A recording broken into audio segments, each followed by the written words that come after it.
Thanks for doing this. Oh, I'm so excited. Great. I thought she'd be good sitting on the ground, but she is not. Okay, sit. What's your dog's Sit. name? Oh, this is Suki. You want to say hi? Hi. Aw, cutie. She's just a tiny, needy little thing. Sit down. Thank you so much, Marci, for taking the time to come on the podcast to talk about your family and your journey with CdLS. Thank you. I'm so excited to be here. Great. For those of you that might not have met you on YouTube, I think that's where mostly you are. Do you want to tell us a little bit about your family? Yeah, so I have 4 kids. Oh, geez, 13-year-old, 11-year-old, 8-year-old, and then my 6-year-old is Freya, and she has CdLS. Okay. And where do you live? We live in Utah in the Okay. States. Tell me about your life before you had Freya. Very typical life, I would say. My husband worked. I worked as a medical assistant and a nurse's assistant. We had 3 kids. It just all seems very vanilla and typical. I don't think I thought it was back then, but now I'm like, we just were the normal family, just living life, kids going to school. My second oldest had started kindergarten when I was pregnant with Freya. So we were just raising kids and working and living just an average life. Now, you said you were a nursing assistant at the time? Yes. Had you Yes. ever heard about Cornelia de Lange syndrome before then? No, never. And I worked in mom baby, which is where you go after you have your baby, and pediatrics and the NICU.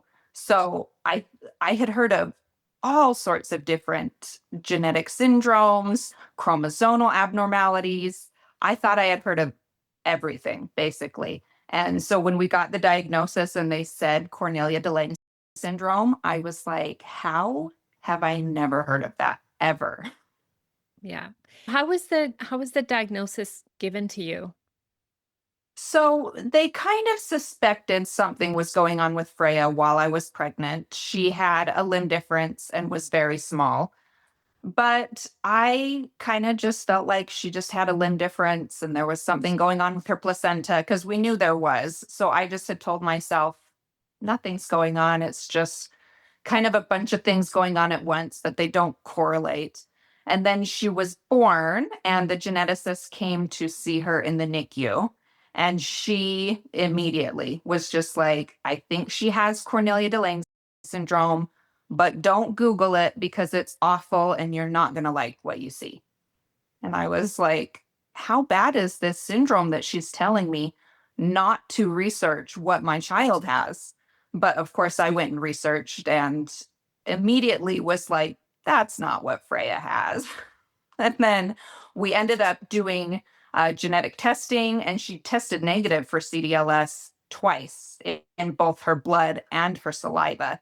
And so we kind of got to the point where we were doing like a last Hail Mary to figure out what she had. She was 2 at the time, and we were doing a whole exome sequence just to see if there was anything because we were at a loss. When she had tested negative for CdLS, we tested 15 different syndromes that it could be, and they were all negative as well. So we did a whole exome sequence, and they ended up finding a change on her splice site of the NIPBL gene.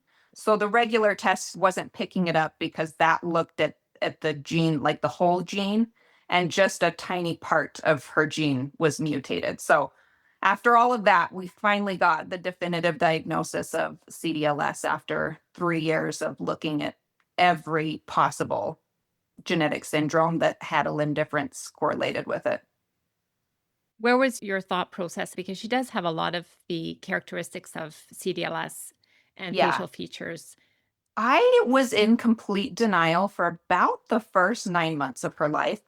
A lot of her facial features that she has that are from CdLS in quotations run in my family and my husband's family. So my husband has the big, thick eyebrows. My family has long eyelashes. My mom's family has the really thin lips. And so I just thought that she looked like us and was in complete denial about everything. About 9 months to a year old, when she was just really behind, is finally when I was like, okay, maybe, she's not even sitting up. She's not doing anything close to where I thought she would be. Maybe it is CdLS. And we went and got a second opinion from a different geneticist then. And it was like a team of 3 doctors came in and looked at her, and all 3 of them were like, no, 100%, this is CdLS. We don't know why she's testing negative, but this is CdLS. Did your husband, what was your process in terms of between the two of you? So that you obviously knew there was a limb difference when she was born. Was Mhm. there any, how did you both respond to that? The limb difference wasn't a huge deal to either one of us. The genetic syndrome was a bigger deal. And we both kind of took turns. It was like when I was really struggling and going down the rabbit hole of, is this Cornelia de Lange syndrome? I think it is. What is our life going to look like? All the doctors are saying this is so awful and horrible. He was kind of like, no, everything's going to be fine. And then when he would spiral, I was kind of in a better place. And we just took turns. Like one of us would spiral and one of us was good. And then we'd swap.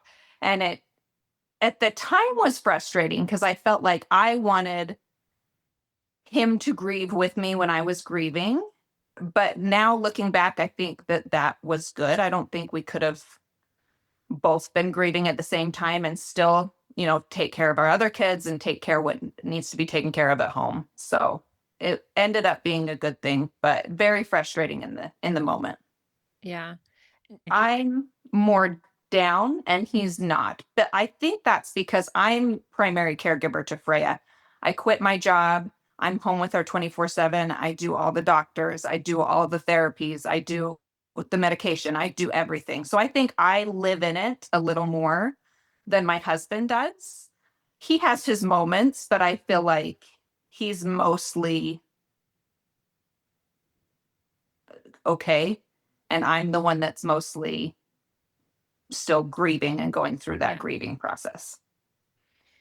What sort of health issues did Freya have in the early days? Early days mostly was reflux. Reflux has always kind of just been our awful, terrible thing that makes everything terrible.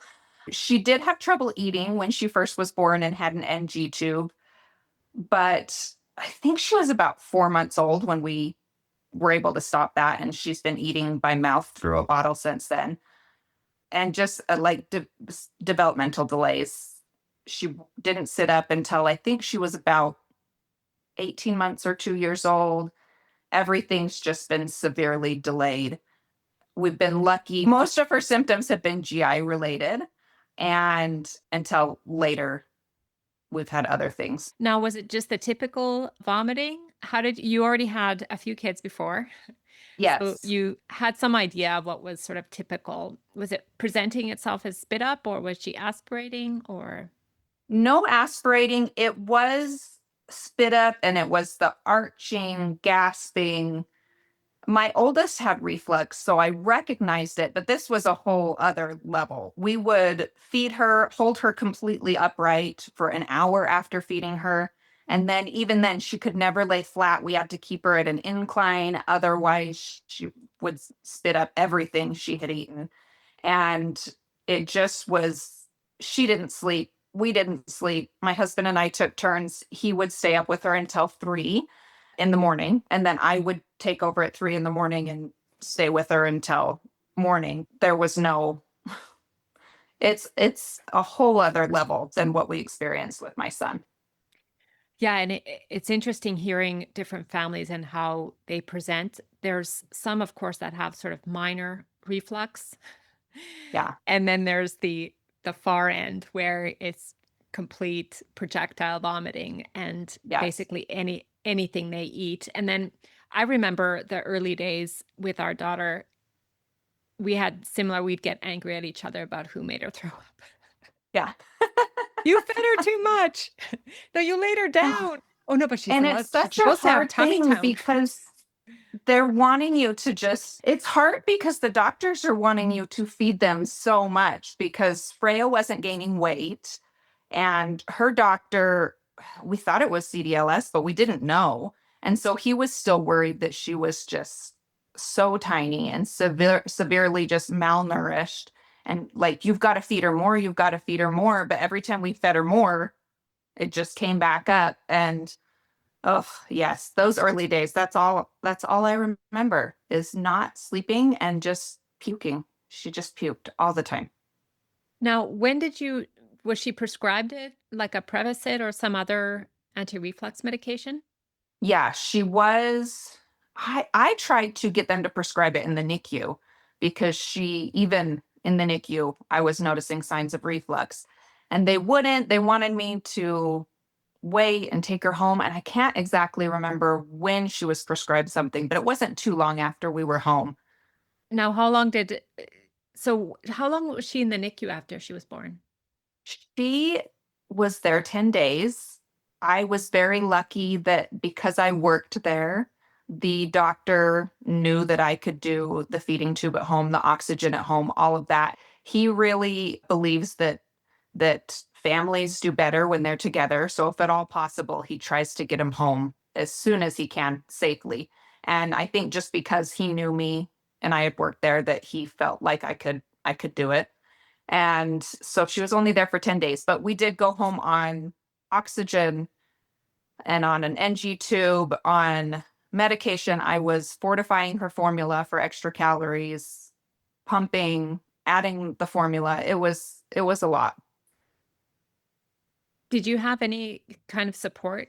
And I know in the US you don't Yeah. have a very long maternity leave. I had 3 months, which Okay. I mean, compared to what you guys have is nothing, but compared to here is actually quite a bit. A lot of people I know only get 6 weeks. So 3 months I felt good.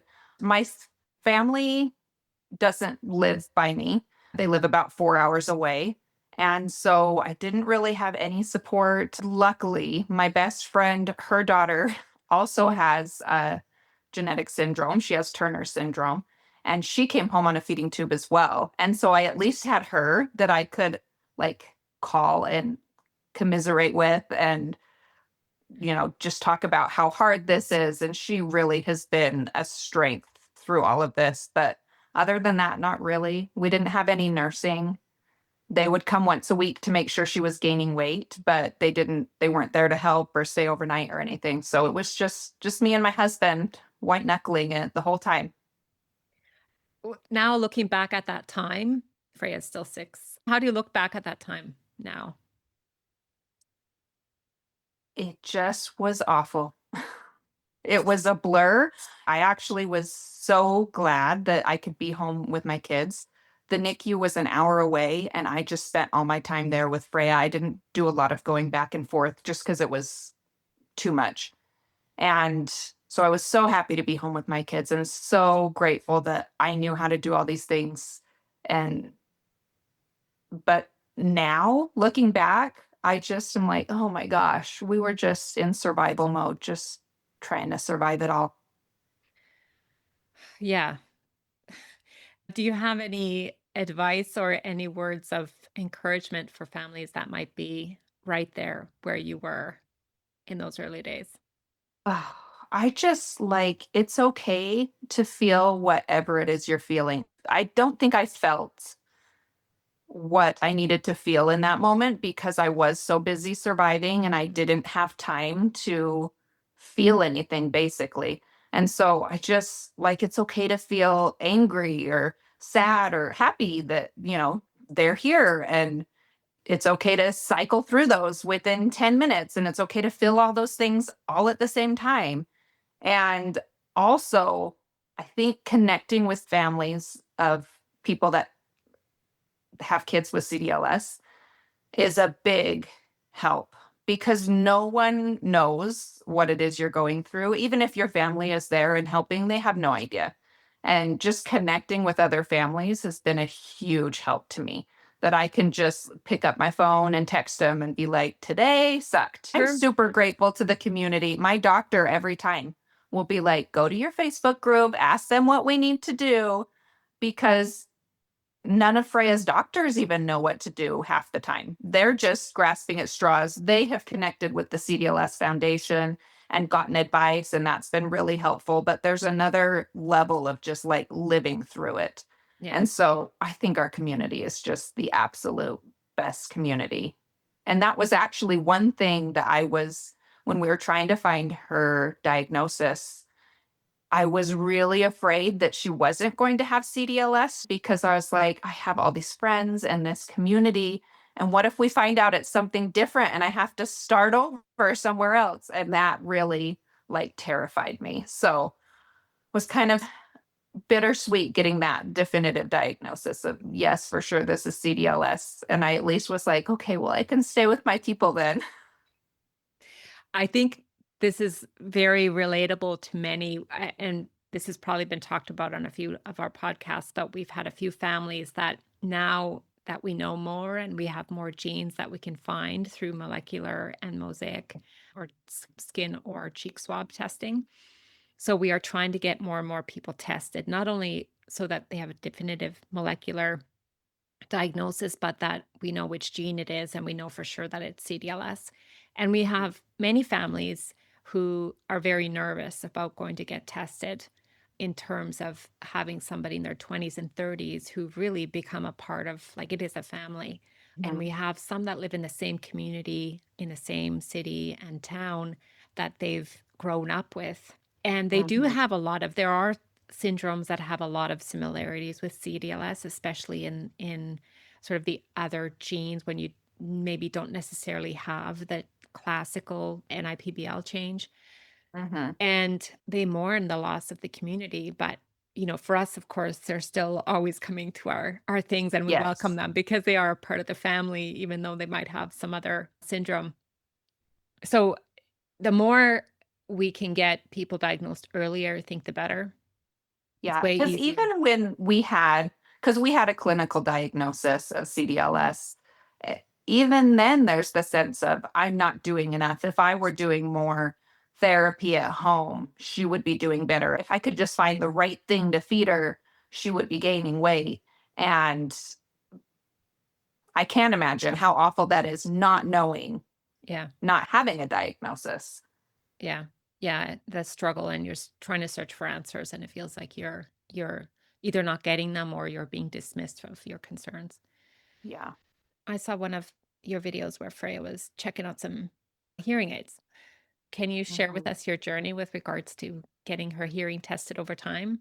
Yes, this was also, everything's a journey. Nothing is easy with Freya. I know probably with any kid that has CDLS, but she failed her hearing test in the NICU. So then they sent us to an audiologist to do an ABR test, which is, I always forget, is it automated brain response? Something brain Yeah. response. And we did this 2 hour long ABR test as a newborn, and she passed. Great hearing, no problems. But they said, follow up anytime she's put under sedation, please follow up and do another one, and we'll keep an eye on it. And so she was put under sedation during COVID for her ptosis, her little droopy eyelid. But because it was COVID, we couldn't coordinate and keep her there longer, but we couldn't do it. And so then we put her under to get ear tubes because she had fluid in her ears when she was about 3. No, she would have been 4. And that ABR showed hearing loss. But the audiologist that did that ABR didn't want to give her a hearing loss diagnosis, because she said it was because they did it the same time as the ear tube surgery and that she had fluid in her ears. So she wasn't sure it was a real result. I think she was just afraid to do it because Freya had CDLS. But anyway, so then a year later, she had to be put under to have ear tubes put in, replaced. And I talked to the audiologist before. I was like, look, if you're not going to give me a diagnosis, I'm not going to do the hearing test, because we did this once. I'm not going to keep her under sedation for 2 hours. So you can do it and then not give me a diagnosis. And she assured me, she said, no, I will give you a diagnosis. If it shows hearing loss, I'll give you a diagnosis. So it did show hearing loss again. And she did the molds for the hearing aids while she was under for that. And then we went and got the hearing aids. And now it's the whole journey of trying to get her to wear them, because I talked to the audiologist that gave her the hearing aids, and she said, "Do you think she's going to keep them in?" And I said, "Probably not. But I feel like we have to try and say that we tried, right? Yes. Like we have to just do it." And she just laughed. She's like, "Okay, so you have realistic expectations." I said, "Oh, yeah, but we have to at least try. And if she says no, that's her choice. This is her life. If it's too much, it's too much." So now we're just doing like little increments. We'll turn on some music because she really likes music and put them in so that she can listen to the music. And she'll keep them in for like 10 minutes at a time. And then they're out and thrown across the room. So How much hearing loss does she have? they said moderate in, I forget which ear, moderate in one and then moderate to severe in the other ear. Okay. But I feel like, and I actually was reading something on the website, the CdLS website, that a lot of parents feel like their kids have more hearing than what the test is showing. And I definitely feel that for Freya, because she can hear us and she knows what's going on. But there are some things I feel like she misses, like more of the little sounds. When I put her hearing aids in, she seems surprised by like rustling paper or the squeaking cabinets or things like that. She kind of is like, "Whoa, I've never heard that before." So I feel like it's more of the little sounds, but she gets, they did say higher pitched is hard for her, which is fine because we all have really deep voices in our family. So she hears everything we say. I don't think we'll do further testing if she doesn't use the hearing aids. If she does start using them, I think I might do just testing if she's under again, just to make sure that, because with CDLS, I guess their hearing can improve over time.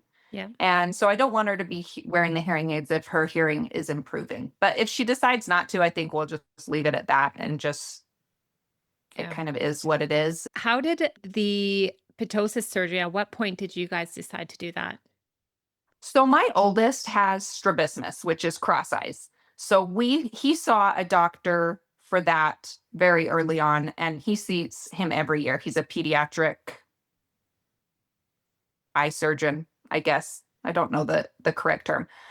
And so all of our kids, they wanted to see before they were a year old to check their eyes, because this strabismus is hereditary in my husband's family. So they just wanted to check all our kids before they were one to make sure that there wasn't some misalignment. So she saw him at about 9 months old, and he said, "This ptosis can cause vision loss, but I'm going to send you to this facial plastic surgeon that we really like." And so we went and saw him, and he said, "Yeah, we can wait until she's older, or we can just do it now." And I was like, "She already has so many things going on. Like, let's not even tempt that she could lose any vision. Let's just do it now." So we talked, after talking to a couple of other CDLS moms and their experience.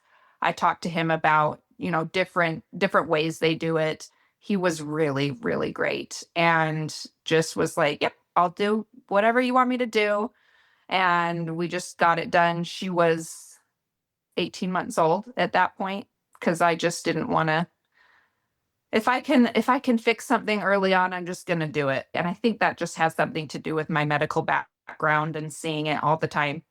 And even with my son, he had his surgery when he was 6 months old. And the surgeon even said, like, "Not a lot of moms do this young. I think you're doing the right thing. But like, a lot of moms are just worried about their baby going through surgery." I was like, "I'm worried about my baby going blind. So let's Yeah. just do it." No doctor can tell you what the right thing is. That's what's frustrating to me, is I go to these doctors, I'm like, "Just tell me what to do and I'll do it." And they have no idea, because our Yeah. kids are so just mysteries, that's frustrating to me, because I feel like no matter what choice I make, like there's no right answer. I want the right answer. I want someone to tell me what it is. What other health issues did Freya have early on? She was diagnosed with epilepsy at 4 years old. It was just right before her fourth birthday. And I honestly thought that we had like been passed over on that because she hadn't had seizures when she was young. I thought we were out of the woods and she just wasn't going to have epilepsy. We caught her first seizure on camera because we have a camera in her room for when she's sleeping, we can peek in on her. And after we watched that, I looking back was like, "Oh, I think she's been having seizures in the middle of the night for quite a while." And we just didn't know because she would wake up screaming, inconsolable, and then just totally like pass out. And now watching her have seizures, that's exactly what happens after her seizures. I am like, "Oh, I think this has been going on for a lot longer than I realized." Was she having tonic-clonic seizures? Okay. Mhm. Yeah. Yeah. Full on. We do things all the way in this house. We don't do things halfway. I often wonder, so those are like nocturnal tonic-clonic seizures. Mhm. I often wonder if our daughter was having them for longer than we knew. She slept with us for the first couple years just because of the reflux issue, and she was upright and this whole hoopla. It was, all kinds of issues. But Mhm. so she wasn't having any seizures until the first time we were at the time living in Montreal. And I remember somebody posted on a Facebook group about what an absence seizure looks like. Mhm. And even though I'm a nurse by background, it's not like I'm an expert in seizures. And And those absent seizures are so hard to catch. Even yeah, if you are an expert, they're so hard to catch.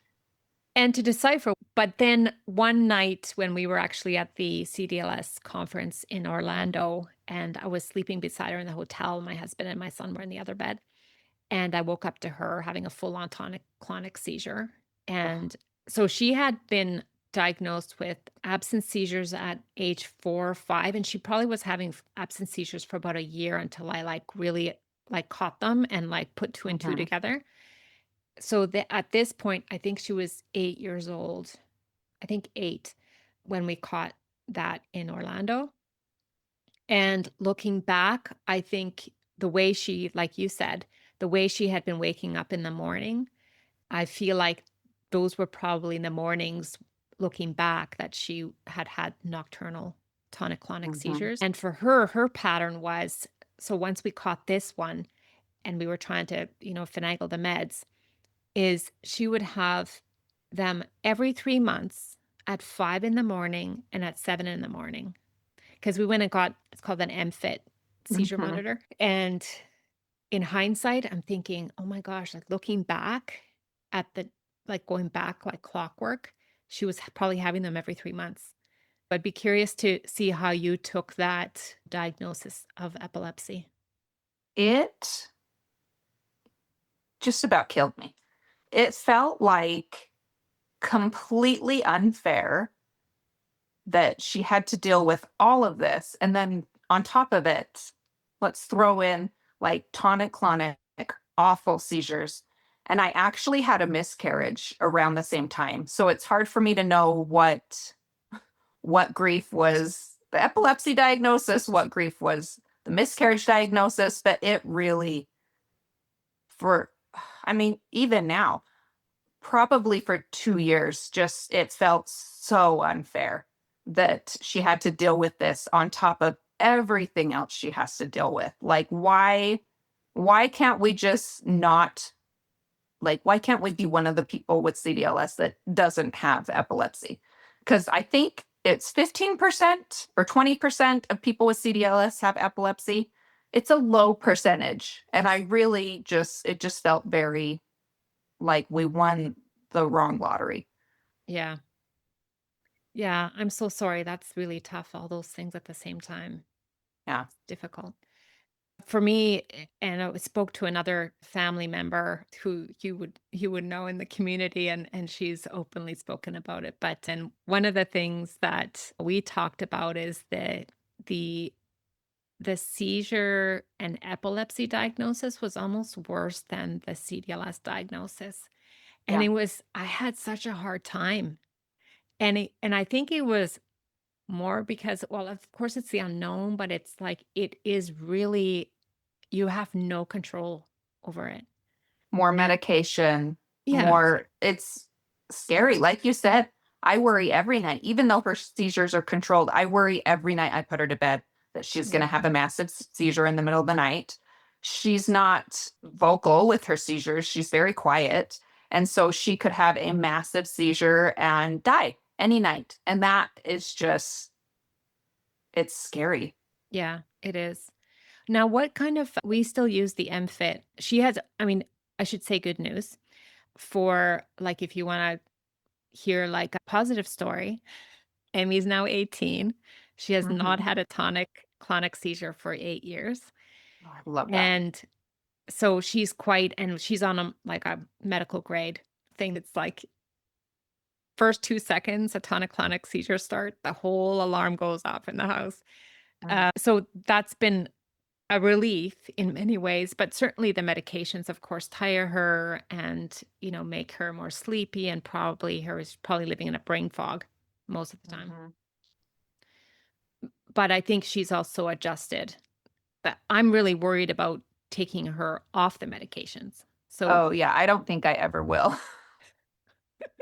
I just it's not it's just kinda so, I have a cousin who has epilepsy, and they took him off his seizure meds, and they thought everything was fine, and he ended up having a seizure, I think it was, like, 2 years later, something crazy, while he was driving on the freeway, and so I just am like, "Mm-mm, nope, yeah. we know she has epilepsy for the rest of her life, she'll be on this medication," Yeah. because especially with CDLS, it's not something that she's going to outgrow or her brain's gonna grow to where she doesn't have seizures. So I told her neurologist, like, nope, just plan on seeing us for the rest of her life because I won't be taking her off of it. We won't like I just nope.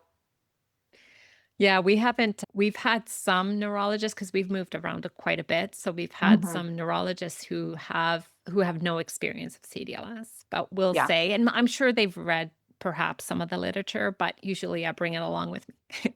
Yeah. But they wanted to decrease the nighttime medications so that she'd be less groggy in the morning. Mhm. And then her hands were shaking a little bit in the morning as well, but that had been Mhm. happening for a long time. And we were just like, "That's fine, as long as her blood work was good." And I don't know what medications is Freya on?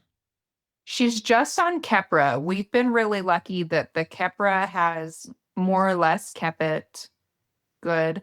She had, I think, 2 tonic clonics shortly after we started the Keppra, and then she had 1 on the bus. Her bus aide actually her daughter has epilepsy as well, and so the bus aide was like, she had a seizure on the bus. It was mostly absent. She kinda was staring off, and then she jerked a little bit, and then cried, and then was very lethargic. So, it was a smaller one, but that was a year ago? Okay. So, we've almost been a year with no seizures, so we've been really, really lucky. We do Keppra twice a day, and that takes care of it. It's kind of interesting listening to the different prescribing practices across the globe for epilepsy.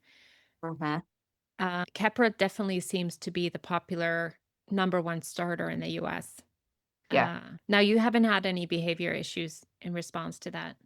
Only when we increase her dose. Okay. When she first started, we had kind of just the Keppra rage is what they call it here. And then anytime we increase her dose, I try to do it very slowly so we have less behavioral issues. But once she's kind of leveled out on the dose, we don't have any issues Okay, there. that's great. Now with Keppra, do you have to get any kind of regular blood tests then? Not No. so far, so I don't think so. Okay, it's probably just the valproate that requires you to do that for liver values. Okay, so the epilepsy, then she had ptosis, the hearing issues, the reflux. Has the Mhm. reflux resolved? No, And actually, when we started the Keppra, we had her off of reflux medication. And then we started the Keppra and it got much worse. So I think the Keppra, it's kind of a side effect of that, along with she just has reflux and it comes and goes. We still deal with that daily. We're dealing with it now. Just like, do we increase her medication dose? Her GI doctor is amazing, but he also, is worried about long-term side effects of keeping her on reflux medication. There's a lot of known long-term side effects with reflux medication. And I kind of have just had to say, look, there's no quality of life if she doesn't have this medication. So we just will have to take what comes in 5 or 10 years when it comes. But if she doesn't have this medication, she's just miserable. And there are also side effects to untreated reflux Mhm. that also causes throat cancer. So we're just going to have to, you know, roll the dice and see what we got. I have learned, Freya has taught me one thing, and that's to just live in the now and not worry about the future because there's no predicting what that looks like for us. And so I just am way better now at living in today and just dealing with what's happening today. We'll let future Marcy worry about whatever happens down the road. Yeah. That's a very good way to be, because it's you can't control what's gonna happen, and you do the best that you can in that moment and make the It's best been decisions you can. so hard for me.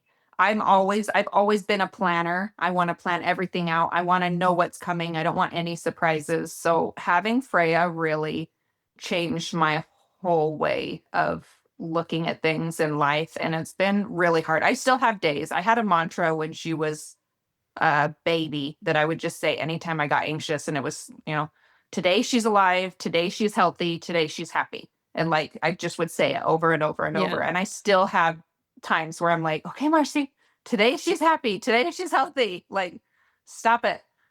But it's not how my brain ever worked before I had Freya. Yeah, it's tough. I've struggled with those similar things still, and I try my mantra in the morning says, "Everybody woke up alive today, and nobody's in the Yes. hospital." And I started doing this like grateful journal. I'm like, every morning at least I can say, it's like, "Oh, it's so great to have a hot cup of coffee, and nobody's Yes. in the hospital, and everybody's heart's beating today." Yes. It's And so that, funny how things change and what, like, to me, if I would have told myself that, like, one day you'll just be happy you all wake up alive, yeah. like, I would be horrified. But today I'm like, yeah, that seems reasonable. We're all here. So the epilepsy, is that basically the biggest thing that you stress about?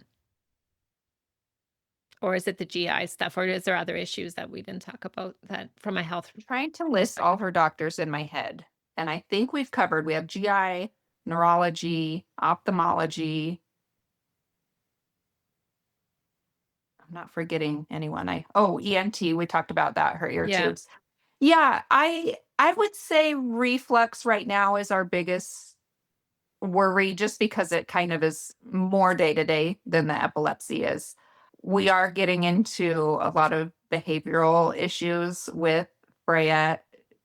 She is very stubborn. She comes by that naturally, so am I. And she's just hitting kind of the toddler phase of she knows what she wants. She can't communicate to me what she wants. And she's very frustrated when I can't read her mind right away. And, throwing tantrums, hitting herself, pinching me, things like that. That has become more and more an issue lately in the last, I'd say, 6 months. how does she usually communicate with you? We have done sign since she was born.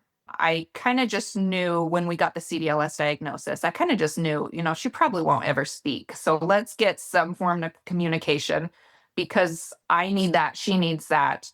And I was hoping it would lessen the behavioral issues, which it might have by now. She knew probably like 20 signs before she started having seizures.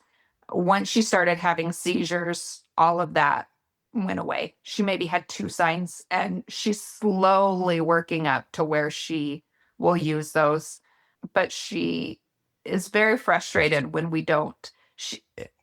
When she signs, it's not like she comes up and gets our attention and then does the sign. She will just sit and do what she's doing, do the sign. I don't always pick up on it. I'm not always looking straight at her, or even if I am, she's just kind of, in her lap doing a sign and I'm not paying attention. And so then she's frustrated and won't do the sign. And then the yelling from both of us starts because she's frustrated. I'm like, I know, but I don't know what you want. We're working on getting a communication device. That's been a long, ridiculously long process. We started seeing a speech therapist. She ordered the device. The insurance wanted more information, and our speech therapist moved across the country to Florida. And so now there's no one to give them the information they need. We're trying to get a hold of her in Florida to get the information. And it's been almost a year and we still don't have it. So it's just like anything. Any equipment she's needed has taken us at least a year because stupid things go wrong, like our speech therapist moving across the country. Oh, that's tough. That's tough. Has she ever used a picture exchange, or is she going straight to from science to We the AAC? They tried to do that in preschool quite a bit. We do have just like the paper communication board. She doesn't show much interest in it. She kind of will look at it, but she doesn't want to point to pictures. She doesn't. Freya does things her own way. And if she doesn't want to do it, she just doesn't want to do it. She showed more interest in the communication device, I think because it made noise and things like that. Still, I kind of was hoping that we'd give it to her and she would just like take off and communicate. And that wasn't the case. We had a month trial with the communication device before we ordered it. And I think once we get it, it's going to take a lot of repetition over and over and over before she decides. And she may decide she doesn't want to use it. So there's no convincing Freya to do something that she doesn't want to do. We're just giving her all the tools. And that's always been kind of my thought process is we're going to give her everything. We're going to teach her sign. We're going to take her to speech therapy to see if we can get any verbal communication. We're going to give her the communication device. We're going to give her the pictures and she can pick what she wants to use and it can differ from day to day. And hopefully we find something that works. Yeah, and there might be different times, like you said. I think that's excellent because they have their own sort of developmental path, and they have different interests at different points, and they'll figure something out where they're like, oh, this is working with, again, if sign is working with you, and she's getting those basic needs met, and you're the primary caregiver, then she's maybe not it's not going to have the motivation. I've seen lots of families try at different times, and we've certainly had that experience ourselves where only recently has, even though Emmy does have speech, only recently has she really taken to using her iPad, which she has Proloquo to go on her iPhone, and then she has another version. It's Finnish, but it's Mm. Proloquo to go in Finnish because she doesn't speak in Finnish. But she's cognitively at the point where she wants to say more than she's able to do verbally, and so that's been a motivator for her. And then a lot of her peers who maybe don't speak English, she can articulate using the Finnish augmentative communication systems. Yeah, with Freya, I think the biggest thing for her is therapies. She does not like to be overworked. She will go full on strike. When she was 2, she had a disagreement with her physical therapist and she was standing supported. And then for the next 6 months, she refused to bear weight on her feet at all because her physical therapist was pushing her to do more. And so then she's like, I won't put weight on my feet at all, period. Like I'm in charge. And we take frequent, like month-long breaks from therapies. If I feel like she's getting a little overworked, stimulated there, I'm like, we're just going to take the next month off of all therapies. We're just going to focus on her having a childhood. And that was hard for me because I was very much like, the more I do, the better she'll do. if I don't do the homework assignments from the physical therapist, then maybe she'll never walk and it'll be all my fault. Or, anything like that.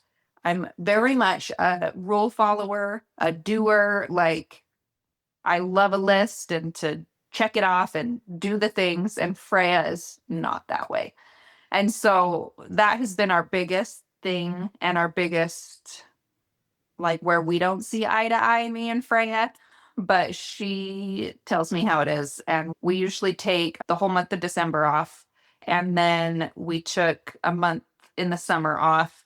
And then we actually ended up never going back because she started kindergarten, which is a new school and it's all day school. And I felt like it was a really big transition as it was. So we actually, tomorrow is our first day back at physical therapy since June. And I just feel like, my other kids get to have a childhood and get to play and do classes and go swimming and do all the things. And it kind of got to the point with Freya that she was just doing physical therapy and that was it. And she told me she was going to have a childhood. And so, yeah, we do that. So you kind of do on and off based on you know, what she's communicating to you. Yeah, because when she was 2 and went on full-on strike from standing up, we lost not only 6 months of progress that we could have had, but she backslid so far because she wasn't using those muscles. I would go to stand her up on the couch and hold her hips, and she would just pull her legs up, like, would not do anything. And so I figure now, like, we can take a month off and at least we're not losing, 6 months to a year of progress. And I honestly have now gotten to the point where I'm like, well, she can crawl. She has a wheelchair and she can wheel around herself. That's independent movement. And that's good enough for me. It's good enough for Freya. And if she walks one day, great. I don't know if she ever will because she has to want to do that. And she has other ways of getting around that she deems fine. So it's been really eye opening that I just have to let go and let Freya lead her life where she wants it to go. And that's not always going to line up where I want it to go, but it's her life. It's not my life. So we're just letting her take the wheel. I think that's great advice. My family, we've had a rough go. My mom died really young. I was 26 when she died. My mom was 53. And so after she died, we've kind of just trying to rebuild a family without like the head person there has been really hard. I'm through this process have become really, really close with one of my older sisters because she does just tell me how it is. She's very nice about it. But if I say, so when Freya was 6 months old, I said, I just don't think Freya has a syndrome. I think she just, is small, is a little delayed. And my sister is a nurse also. And I was like, what do you think? And she's like, Marci, are you kidding me? She has a syndrome. And I was like, no, I don't think she does. But I am now just loving that bluntness of Yeah. like, I don't have time for all the niceties and all the kind of hinted comments. I don't have time for that. I just need someone to be like, no, you're crazy. Mhm. She definitely has a syndrome. So we've become very close. But my other sisters, I can tell when they don't agree with my parenting choices with Freya. They kind of will get quiet and be like, oh, okay. And I, it's so hard to explain unless you're living in it. And so I just am like, yeah, well, that's what we're doing. So Yeah. I'd be curious to learn about how I have some experience in the US in the healthcare system, but I know state to state it differs quite it really does. in terms of how much and through I think most of the benefits come from people's employer. Is that true? Yes, kind of. So that's who our medical insurance is through. So that is dependent upon your employer. A lot of the benefits of like how much they pay for medications and hospital visits and all that will be through the employer. We also have Medicaid, which is like a state, it's the state funds a little bit of it, and then the federal government funds a little bit of it. And that is insurance if your child is disabled or if you don't make enough money. There's a certain poverty line you are below that your children can have this insurance. That does differ state to state, though. Some states, if you have a disability diagnosis, you automatically get it. My state, there's like a checklist and they only have so much funding. So you're approved for a year. And then the next year, if there's too many people on the list, you might get bumped off. And so we have, through my husband's employer, we have his insurance, and then we also have the Medicaid insurance. But then there's also state-run programs, like our early intervention program is a state-run program. So even if I didn't have insurance, as long as Freya qualified, we'd be able to get those services. Here we're in southern Utah. We had the physical therapist came once a month. The occupational therapist came once a month, and then Freya did never qualify for speech therapy through early intervention. I don't know why she didn't speak, but I don't know. It's a mystery. And they would kind of give you homework assignments to do every day for the in between. I know other states, they would have once a week physical therapy through early intervention. They'd have multiple times. So it differs a lot. And there's no like set what you're going to get through that program. But it is, at least in Utah, it is a state funded program. The early intervention is from age 0 to 3. And then at 3, Freya could go to preschool and get her physical therapy in school. You can also do what's called outpatient therapies, where the doctor writes an order and you go like to a doctor's office to get the physical therapy done. And that is basically whatever the doctor and physical therapist deem necessary. They wanted Freya to go, I believe, 3 times a week. And I told them, like, there's no way. We're going to come every other week and just swap. So we're doing one therapy a week. 1 week is physical therapy. 1 week is occupational therapy. Otherwise, we'd be there 5 days a week between the different therapies. But that is expensive. We were paying our insurance paid, I think, about half, but we still were paying about $200 a session. So $800 a month for therapy before we had Medicaid. But now that we have the 2 insurances, it's covered 100%. But we didn't get Medicaid for Freya until she was 5. Wow. So Yeah, I can't believe a therapy, 1 hour therapy session is $200 US. that was half. I think it was like $500 total, and our For one insurance paid session. for some. Mhm. So if you were to Everything go, here, like if I just come there and I want to go see a physiotherapist, I'm paying you $500 US. if you don't have insurance, I think it's less money. It's a Okay. weird system because This is how the they're going to insurance then. charge more because the insurance will pay for it and they get more money.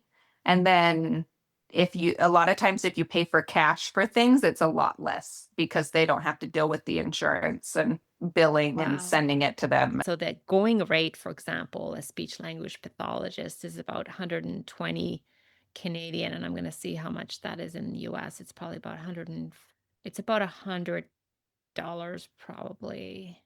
At Mhm. 73 US dollars about for 45 minutes with the speech path. Mhm. Who and I think they're trained about the same. They're masters prepared, somebody with prompt certification, top of the line kind of person. Yeah. Maybe the rates have gone up a little bit now after COVID, but in general, if you just decide to go, and that's if you have insurance or not. Okay. Typically, in Canada, your employer gives you the top up, but you might still only get like my previous employer would pay for 8 speech sessions a year, A which is year. like nothing. Right. When you look at the literature, they recommend 2 to 3 sessions a week. And then you Right. could go to a rehab facility and get once a week, but because of our wait lists, they would only give you blocks of time and they'd pause it. So it wasn't really evidence-based. It was like wait list This is management. what we have. Yeah. But yeah, that's crazy. $500. No wonder the insurance companies are making a killing. Oh yeah. They're making a ton of money. It's interesting through the CDLS community. I have been able to talk with friends in Canada Mhm. and friends in England, and just recognizing that the medical system, it's not good anywhere. You guys have good pieces, we have good pieces, England has Mhm. good pieces. If we could just take that all together and Mhm. meld it, it'd be great. But the medical system everywhere is just kind of a pain to deal with, and you Yeah. don't get what you need ever. Yeah, there's pros and cons everywhere. In terms of Freya's day to day, what does her typical day look like? She goes to school full day now, which for me has been amazing. It actually gives me time to get things done. For the last 3 years, when she was in preschool, she went from school from 9 to 12. So I had 3 hours a day to, get things done. Having her full day has been absolutely amazing. So she wakes up, we get ready. Her older sister, her 8-year old sister goes to the same school. So the bus comes to our house, which my 8-year-old loves because she used to have to walk about a half a mile to the bus stop. But now that Freya's going, they come to the house and they get on the bus, they go to school. My 8-year-old daughter she sees Freya at lunch. She goes and says hello at lunch. They play together at only at lunch recess. The other two recesses, they're not there. They come home. She has a snack. We usually will play or watch a show or kind of whatever they want to do. We have dinner. We will always play a game. My husband and I are big into family time because both of our families are kind of not fantastic. And so we really wanted to build this like really good family community. So we'll usually do something together as a family after dinner and then, you know, bath, medication, and bed, and then get up and do it all again. Weekends, Freya loves to get out of the house. Anywhere we go, she doesn't care. Grocery store, park, library, whatever. So on the weekends, we try to get out quite a bit because that kind of helps Freya's mood. She doesn't like sitting at home doing nothing. So we try to get out as much as possible on the weekends, just locally around town. Go to the grocery store and she wheels up and down the aisles, and yeah, we just try to have fun. I mean, we have a lot of doctor's visits, a lot of therapy visits that are in between there, a lot of insurance calls, a lot of medication refills. The pharmacist knows, my name, Freya's name, all our medications. So, yeah, we try to make it as typical a life as we can for Freya while knowing our life. I mean, someone looking from the outside would not call our life typical, but we try to create that as much as we can for Freya. Now, you have this new schedule for yourself in terms of you have some time during the day. Yeah, This must be, because Freya's the youngest, so everybody else is she also is. in school. I can't even explain it. I know you will understand. I can't explain it to other people, but I feel a weight lift off my shoulder and that I don't have to be listening all the time for where's Freya? Is she safe? Is she getting into something she should be getting into? Am I going to have to call poison control because she ate something again? I feel like I have to be on 100% of the time when Freya's home. Is she having a seizure? Is she having reflux? She made a weird noise. What is that? Like just all the time. And when she goes to school, I can put headphones on and listen to music and not worry that something is going on and I'm not listening. So it's been a huge stress reliever. It's still stressful. I still get usually at least one phone call a day. They have to call me before they give her medication at school, just like ibuprofen, for pain, or she gets really gassy with her GI symptoms. And so she has gas medicine, but they have to get my permission before they give it to her. So I usually will get at least one call a day from the nurse saying, Freya's here.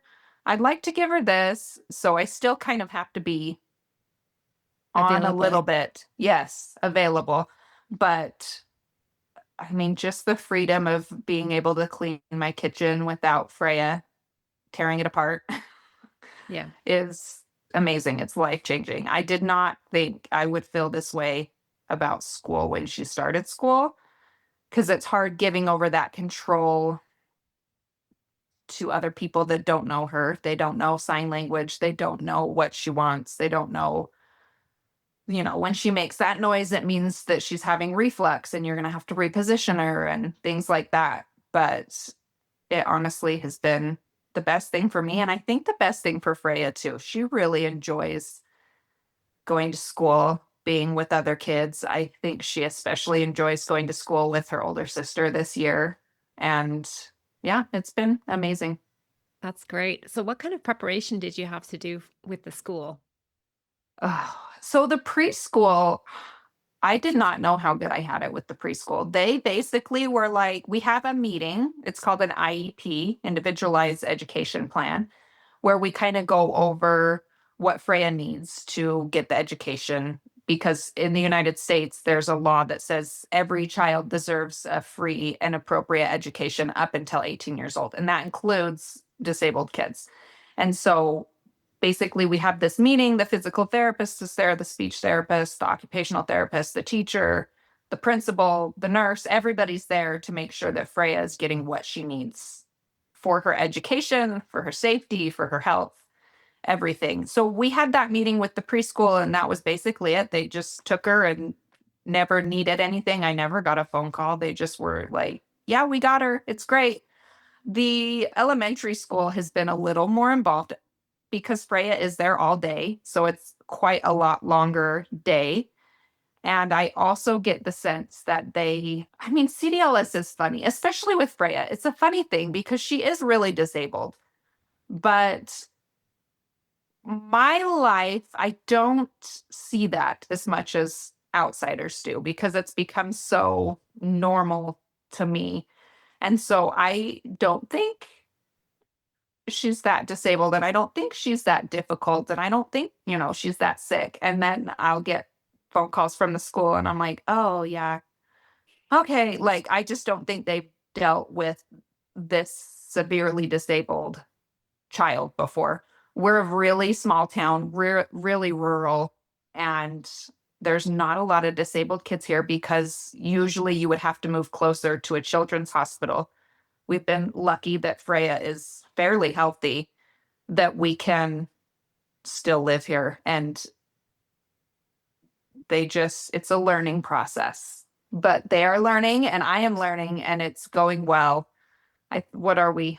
Almost 2 months into school now. And it's feeling a lot easier for me and for them, I think. That's great. Now you said you stayed home after Freya. Mhm. How have you been exploring this new freedom during the day? It's rough. So my husband, he knows I miss work. And he even said, like, now that she's in school all day, maybe you could get a little job. And I just laugh. I'm like, I can't. Like, what job can you have that you can just leave at the drop of a hat when your child has a seizure at school or when your child gets the stomach flu and has to be admitted to the hospital? I just don't see a world where I can do that, which is why I'm super grateful that we have YouTube. I do get a little bit of money from the videos we post on YouTube because I have to have a job that I could drop everything and be there for Freya and be there for my family. So it's good. Yesterday, I went thrift shopping with my friend, and I didn't have to worry about, like, oh, I have to be back for Freya. Yeah. It was just kind of, I was able to take my time and just relax and kind of be me without Freya, which is hard because I've not only lost a lot of myself since Freya, but also I've changed so much. My beliefs, my mood, the way, like even the way I can't look to the future and plan things, so much of myself has changed. And so it feels very different and new to try and figure out what that looks like.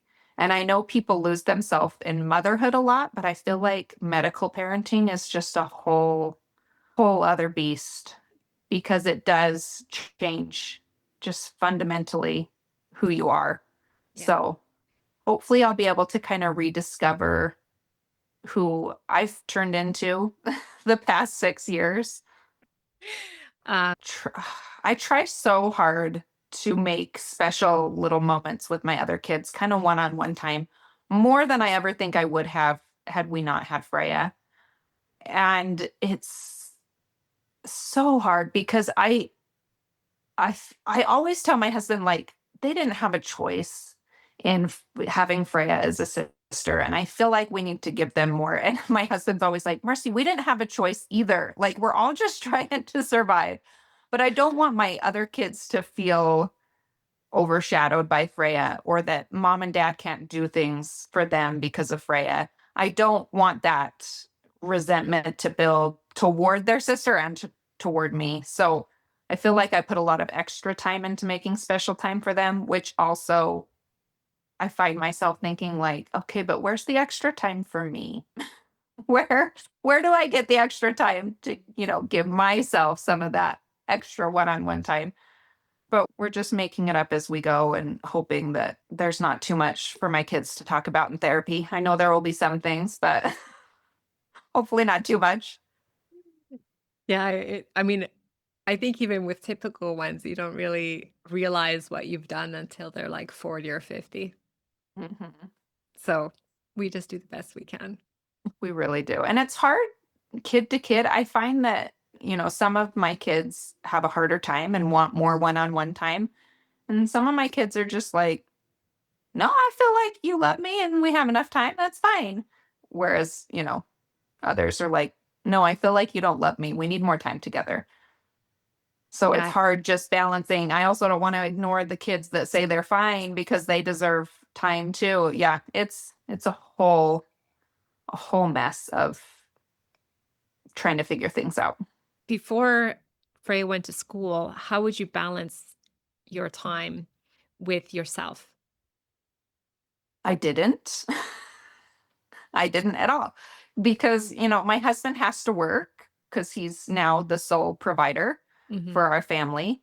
He can't pick up a whole lot of slack because he's at work 9 to 5. So I just would go, go, go. My husband has been really good about making sure that I have time with friends when he's home at night or on the weekends. He will call my friends up. I'm like, I feel like you're arranging a play date for me because he'll call my friends up and be like, Marcy needs to get out of the house. When can you do something? He's Great. been really helpful that way.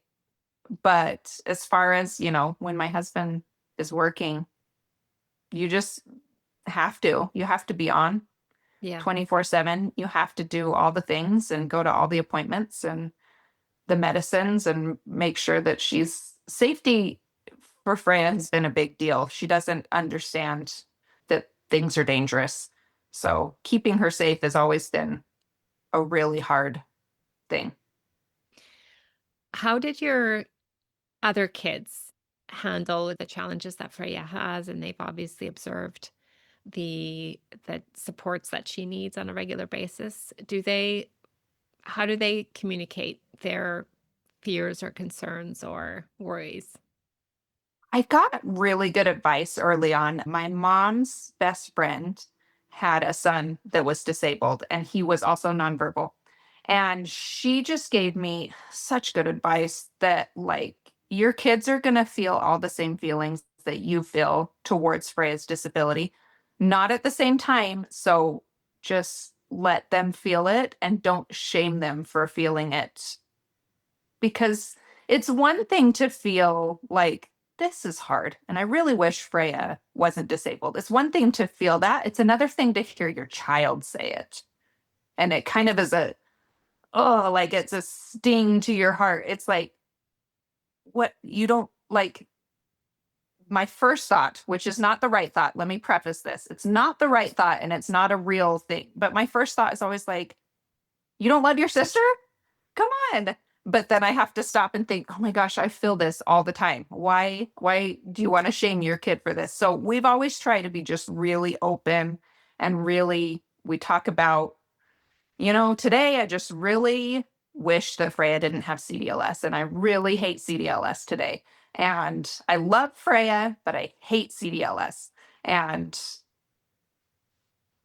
some of my kids, my 8-year-old, God bless her, is just like rainbows and unicorns is the only thing I can think to describe her personality. She always is just, she says, I'm so lucky to have Freya for a sister.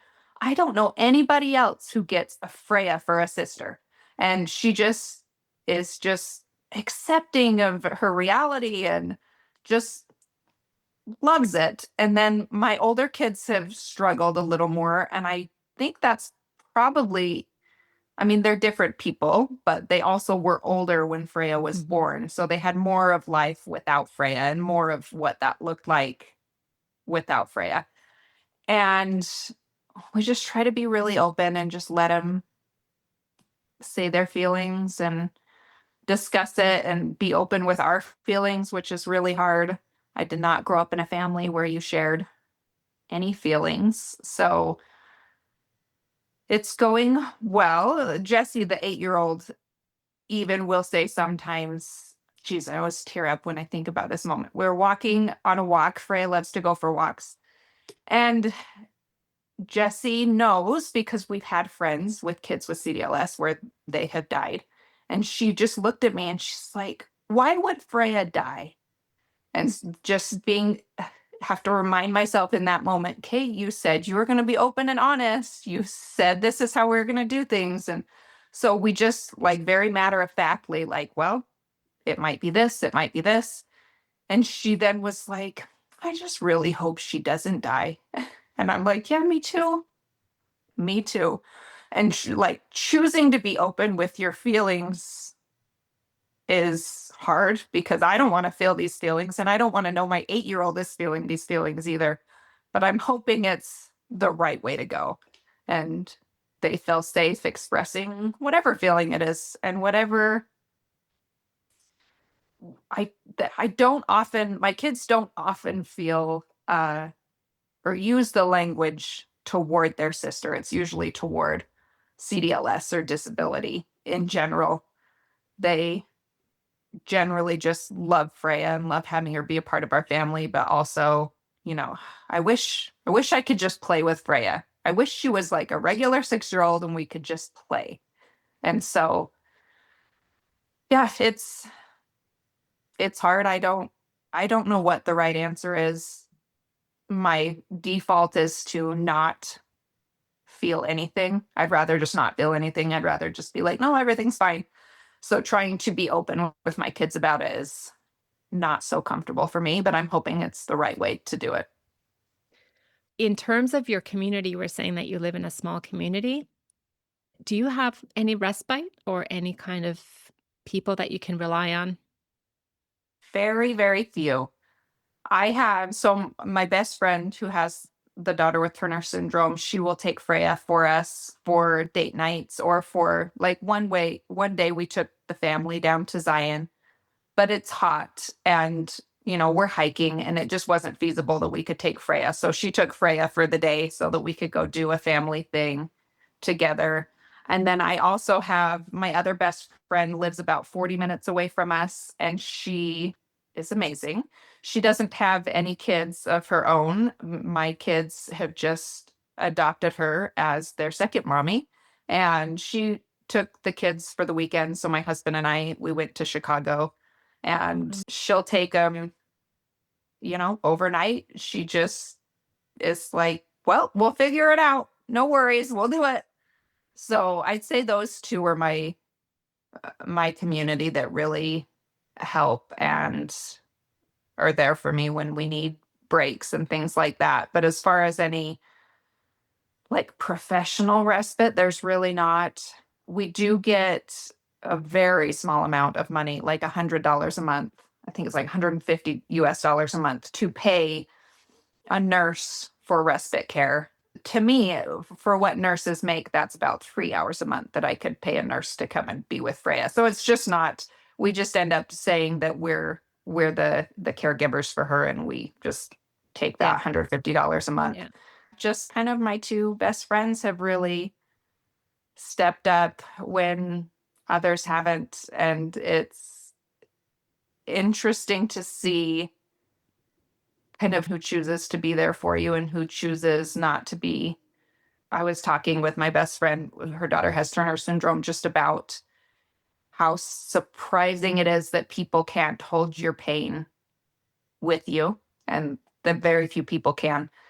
And I'm just lucky that she can, and she's there for me, and she's amazing. She has a son. He's 2 days older than Freya. Oh, wow. And so they're very, very close in age. And she came to me, I think he was a year, they were both a year around there. And she just said, Marci, it's okay to me if you hate my son. And I was like, what? Where's this coming from? She's like, I know that he's a reminder of where Freya could be if she didn't have CdLS. And I just want you to know it's okay. And I love this boy. He's like one of my own. And I was like, I do not hate your son. And my husband from the other room was like, I kind of do a little bit. He's like, that's hard for me. That's hard for Yeah. me to see him running around when Freya's not. But just like the foresight that she's like, I get it. And it's okay. You don't have to feel guilty about it. And just giving me permission to feel Yeah. whatever it was I was feeling has been just absolutely amazing. I could not have asked for a better person. So she actually, our husbands were roommates in college. And that's how I met my husband, because I grew up with her husband. So we're Oh, kind of wow. linked. But like meeting her, I never would have thought that like down the road we would be such best friends. And I'm just so glad that we are. We've kind of gone through similar things. Her daughter is, of course, not as affected.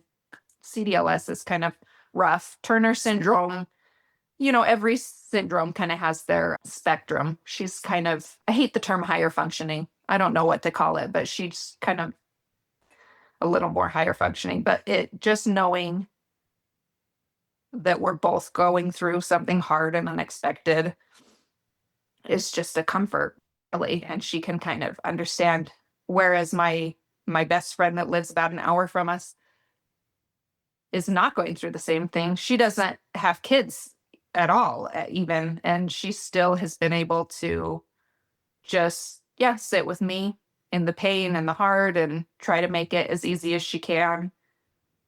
And my family, like I said, most of them don't live close, so it's not fair to compare people that live right next door to me as opposed to people that live 4 hours away from me. But it really surprised me how non-involved my dad and my husband's mom have been, and how involved essentially strangers have been in our lives.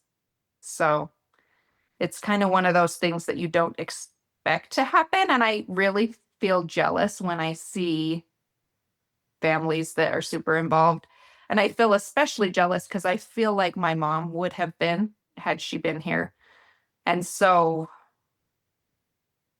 yeah, it is hard to see, oh, yeah, my grandparents just take our child for the whole weekend so that we can go. I'm like, oh, that's nice for you. That's great. Yeah, it's tough. It is. But it's wonderful to hear that you do have really close friends. They were my two best friends before Freya was born, and they're still my two best friends when Okay. they're there. I Okay. didn't really lose friendships. I was really lucky. The neighborhood that we lived in when Freya was born was full of some really, really amazing people who just like, even I would go to church and they would ask to hold Freya, which seemed like such a small thing, but that they weren't afraid of her was a huge thing. And one of my neighbors would just take her little, we call it her lucky hand that has the limb difference, and just like hold it and rub it.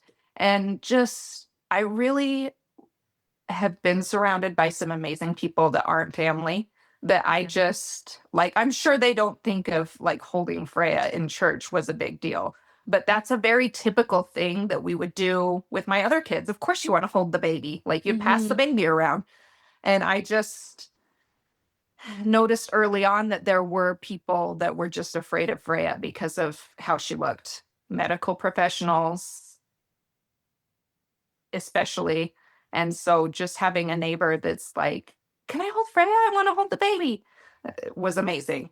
So I really have been really lucky to be just surrounded by some really good people. I've always had kind of just a small circle of people around me. I've never been one to have a lot of really good friends. I have a couple really good friends and then a lot of acquaintances. So I'm just really lucky that they chose to stick with me through, grief, depression, anger, joy, all of it mixed into one. My friend that lives about an hour from us, that's where the hospital is that Freya was born. And she was with me until about 1 in the morning, the day Freya was born. And then, because my husband had to be here with our kids, he came for her birth and made sure that we were all okay and no one was being flown to a different hospital or anything. And then he went home to be with our older kids while they slept. And my friend stayed with me till 1 in the morning. And then she was back at 7 in the morning with coffee and donuts and like walked me down to the NICU for the first time and just really like chose to be there through the hard when my own family was not choosing to be there for me through the hard. And that really has been amazing, and I'll be forever grateful.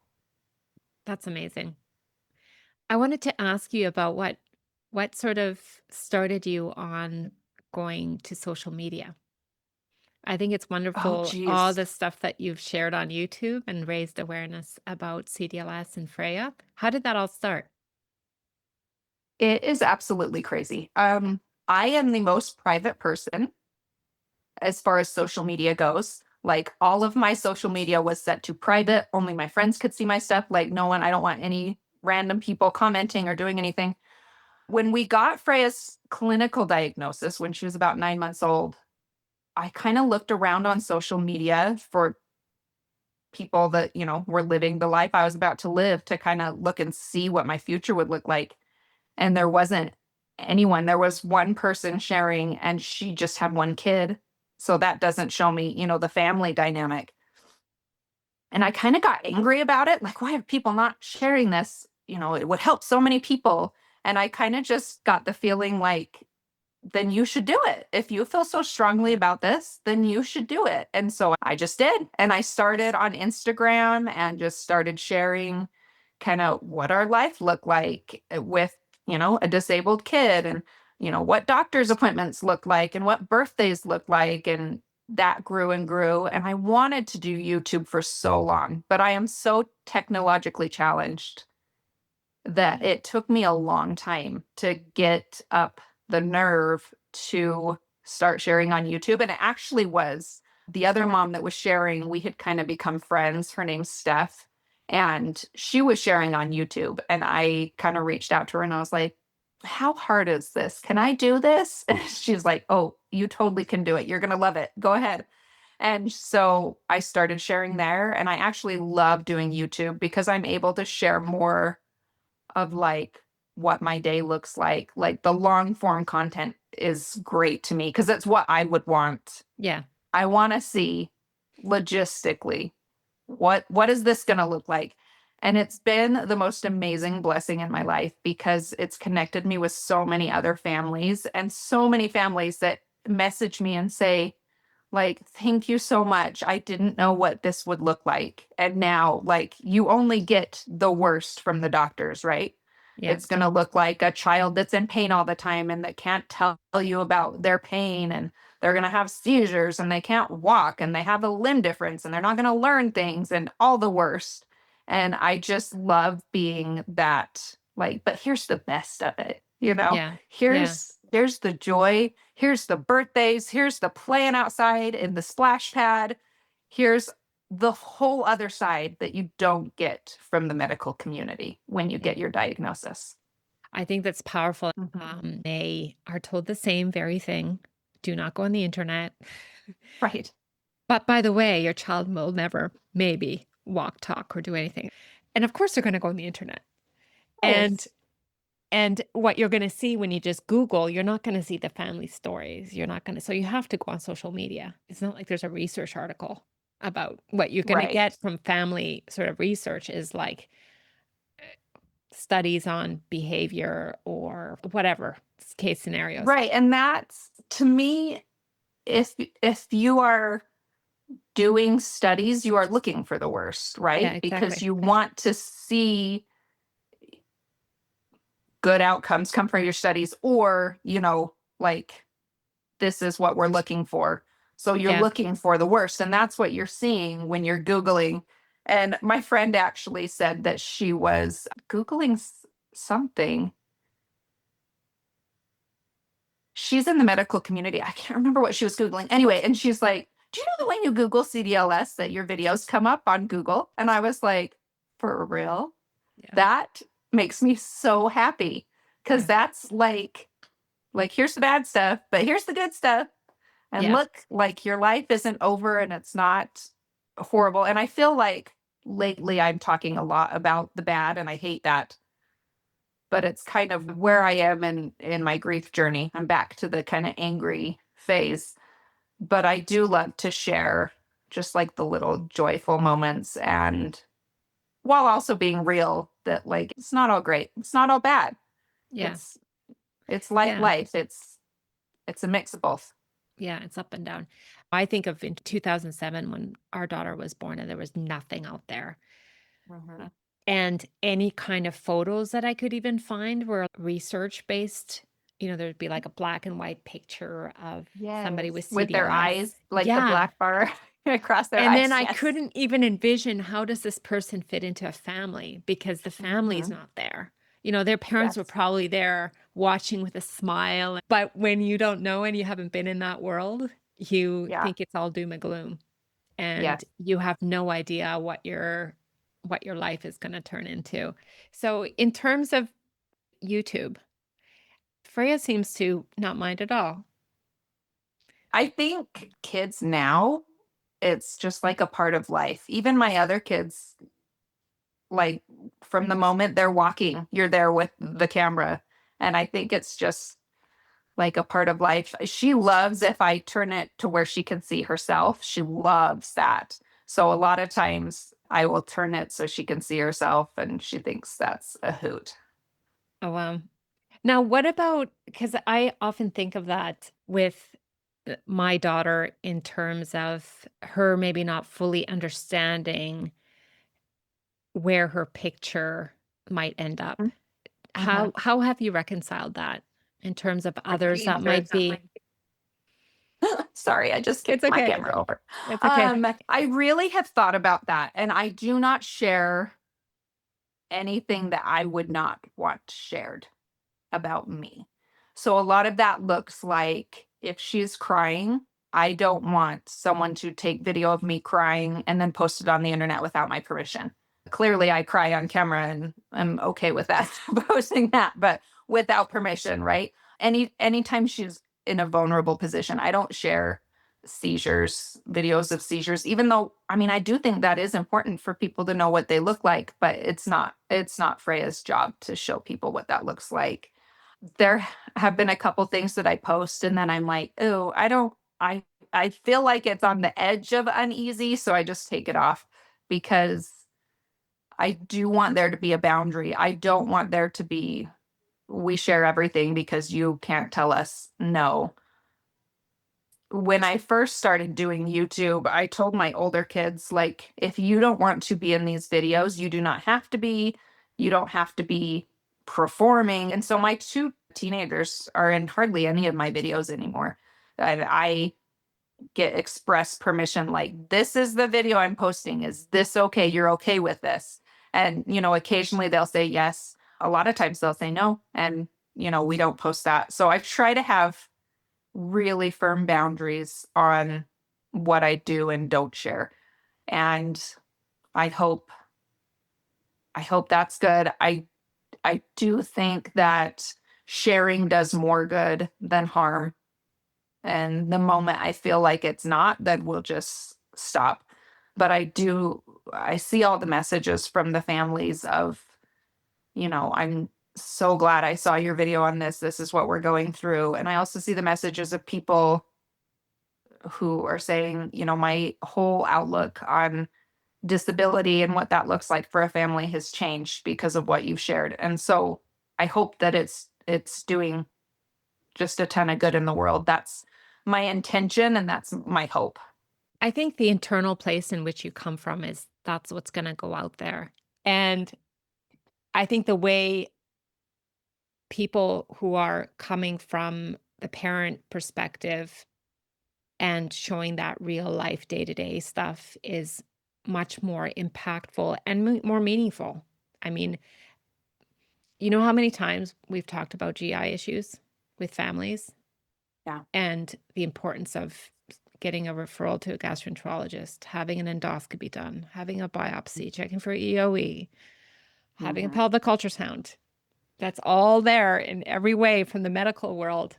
But it's when a family shares a story about how they found something out or how they found a solution to something that's way more impactful.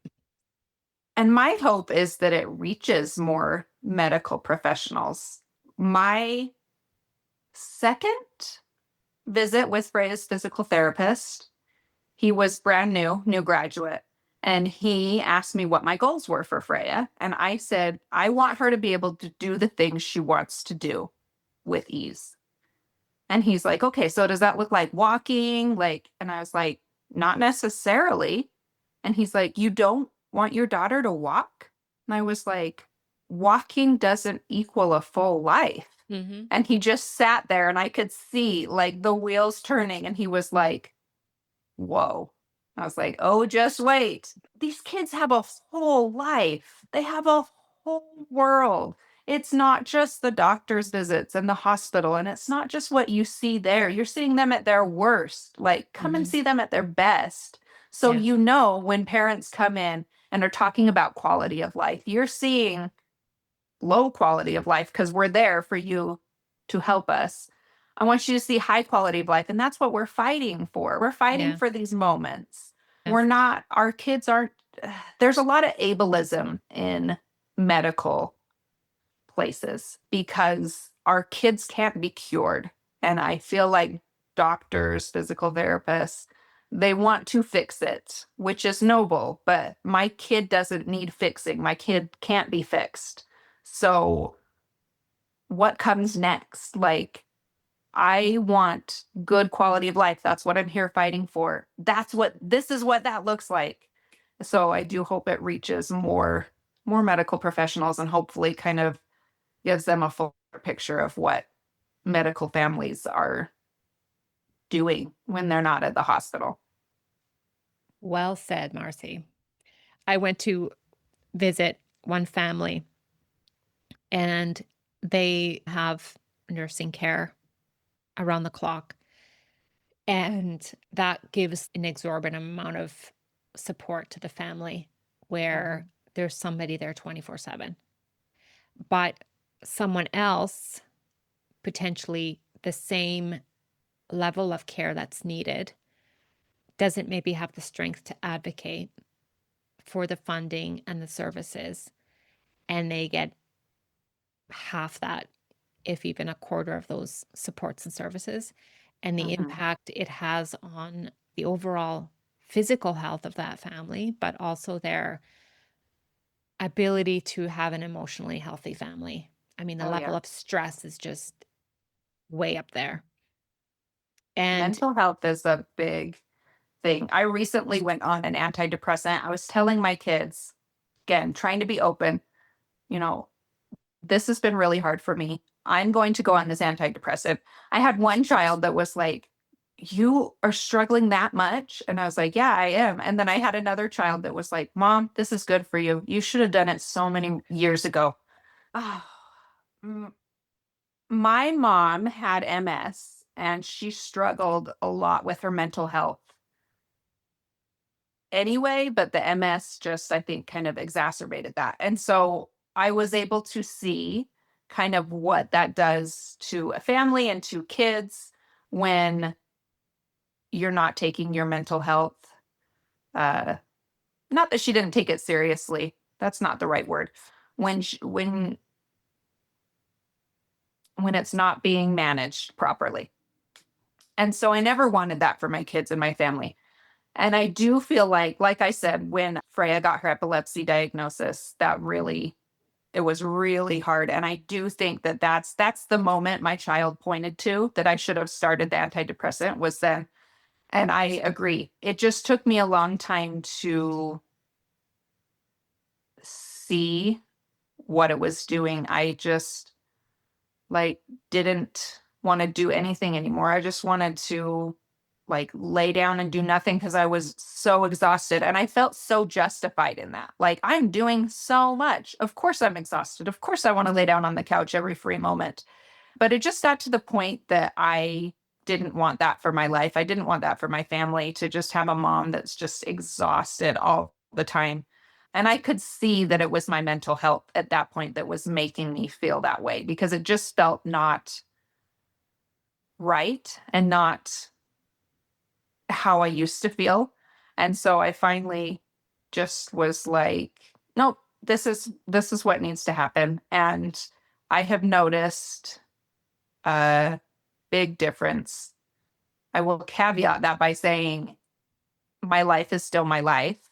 I still have a lot of grief and a lot of anger and a lot of depression still because this life is not an easy thing to walk.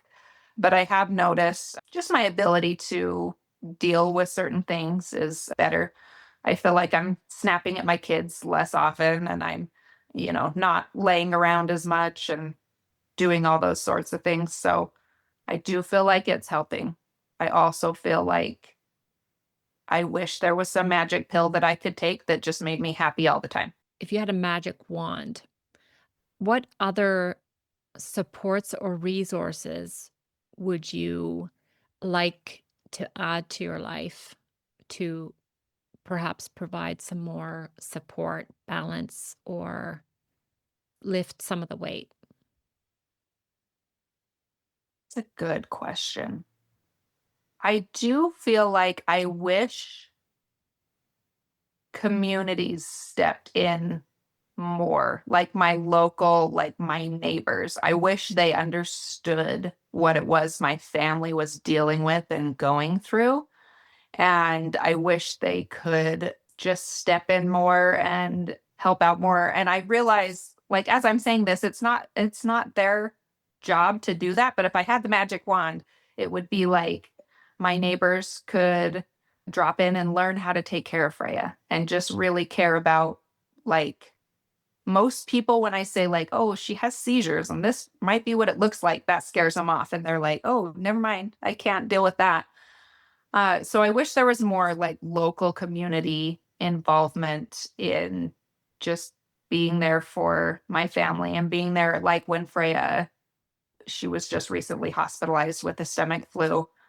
I really wish my community could be there and bring dinner over for my family or say like, let us watch the rest of the kids so Chris can come down and be with you. Things like that, I think would be great. I mean, ideally, it would be great to have a nurse that is also like my best friend that's just here all the time that can give Freya the meds and, you know, deal with everything. Now that I'm thinking, I have a huge list now. I always tell my brother, he's a doctor, and I always tell him I need a personal assistant to deal with like doctor's offices and insurance and pharmacies. I need because he's very much in the changing healthcare.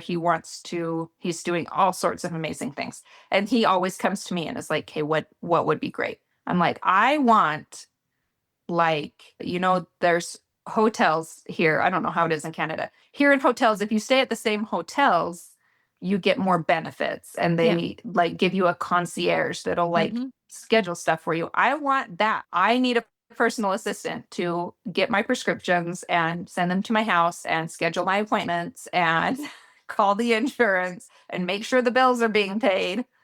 That would be amazing. Just a personal assistant to do all the things for me. Make my coffee in the morning.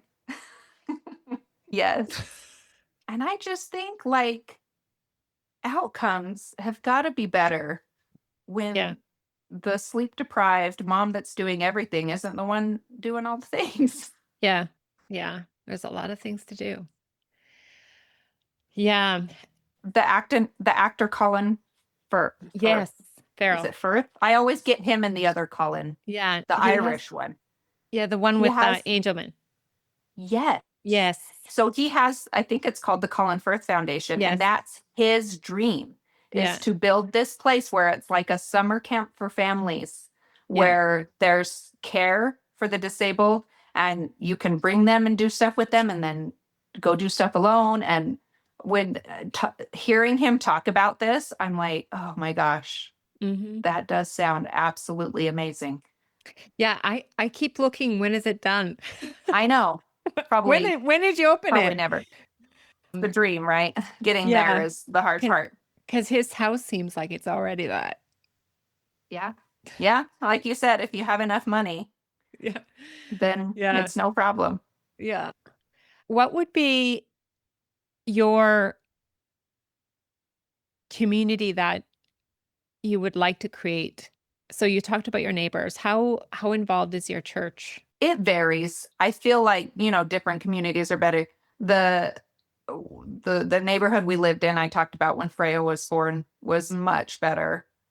The neighborhood we're in now and the church we go to now is not as involved. It's such a common thing for people that have disabled kids, especially in the US, because everything differs so much state to state and children's hospital to children's hospital. I have a friend who just moved from Utah to Philadelphia, which is, two opposite sides of the country, just to get better care for her child. And she just picked up everything. And it makes me angry because a lot of people will suggest that for me, because a lot of our neighboring states do, childhood disability a lot better than Utah does. And it makes me angry that, like, I would have to leave my two best friends, who are the only ones that are getting me through this. I would have to leave them to get better care for Freya. And it's not fair. It's not fair that you have to pick up your whole life and move just for better care for your child.